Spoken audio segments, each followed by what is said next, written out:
Actor cum racer Ajith Kumar நம்ம கண்ணத்தில் அறிஞ்ச மாதிரி ஒரு விஷயம் சொல்லியிருக்கிறாரு.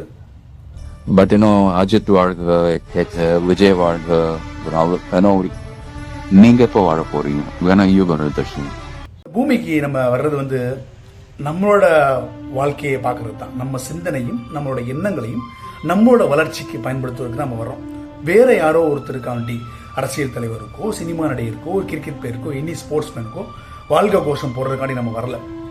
ஸோ நம்மளோட சிந்தனையும் நம்மளோட எண்ணங்களையும், அதுக்கு எவ்வளோ சக்தி இருக்குன்னா, அணுவுக்கு எவ்வளோ சக்தி இருக்கோ அதே அளவுக்கு சக்தி அந்த மனிதனோட எண்ணத்துக்கு, அந்த சிந்தனைக்கு இருக்கு. ஸோ அந்த சக்தி வாய்ந்த அந்த எண்ணத்துக்கு அந்த சிந்தனைக்கு நம்ம உரம் போட்டு நம்மளோட வளர்ச்சிக்கு பயன்படுத்துவோம். நம்மளோட வளர்ச்சி நம்மளை சார்ந்தவங்களை எல்லாரும் வளர்ச்சி அடைய வைக்கும். அதுக்கு தான் அந்த சக்தியை பயன்படுத்தணும் இல்லையா? வேற யாருக்கும் வாழ்க்கை கோஷம் போடுறதுக்காண்டி தயவு செய்து பயன்படுத்தவே கூடாது. ரஜினி ரகுன்னு ஒருத்தர் பார்த்தீங்கன்னா சென்னையில் பல்லாவரத்தில் இருக்குது. கிட்டத்தட்ட ரஜினியோட டைஹார்ட் ஃபேன். ரஜினி படம் ரிலீஸ் பண்ண ஆகும்போதெல்லாம் கடனை வாங்கி, லட்சங்கள் கடனை வாங்கி தானம் பண்ணுறது, அது பண்ணுறது.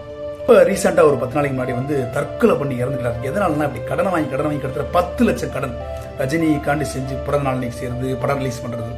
10 லட்ச ரூபா கடன் ஆகி ரீசெண்டாக சூசைட் பண்ணிட்டார் அவர். இந்த கடன் யோசிச்சு பாருங்க. இன்னொருத்தருக்கு வாழ்க்கை போட்டு அன்னைக்கு ரஜினியால் வர முடியுமா? முடியாது. ப்ராக்டிக்கலாக பார்த்தா அவரால் அந்த இறப்பு கூட வர முடியல. அவரோட ரசிகன் டைகார்டு ஃபேன் இறந்து போனது கூட வர முடியல ரஜினியால். அவர் வாழ்க்கை, இப்போ அவரோட சிந்தனை, அவரோட எண்ணம் புறம், அவரோட பிரச்சனைகள், அவரோட உடல் ரீதியான பிரச்சனைகள், அவர் அடுத்த படம், அவர் குடும்ப பிரச்சனைகள், அவர் பொருளாதார பிரச்சனை, இதுக்கு தான் அவர் யூஸ் பண்ணுவருடைய தேவை இல்லாமல் இந்த மாதிரி இன்னொரு மனிதனோட வளர்ச்சிக்கு வாழ்க கோஷம் போட்டு வாழ்க்கையவே இழந்தவங்க பல பேர் இருக்கிறாங்க.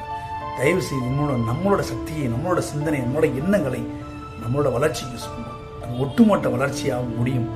செயினா போய் இந்த வீடியோ லைக் பண்ணுங்க, ஷேர் பண்ணுங்க, சப்ஸ்கிரைப் பண்ணுங்க. Thank you so much.